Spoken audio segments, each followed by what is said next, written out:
How to add sounds to TikTok favorite section. Hi everyone, I'm here to assist you today without any delay. Let's jump right in. First, open TikTok on your device. Make sure you're logged into your account. Then click on Friends at the bottom. After you've clicked on Friends at the bottom, you'll find this kind of screen. Click on Search button at the top right. Then in here search for the sound you want to add to your favorite. Click on Sounds at the top. Then select the sound you prefer. After you've selected the sound, click on Add to Favorites.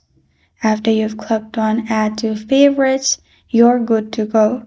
This is how to add sounds to TikTok favorites section.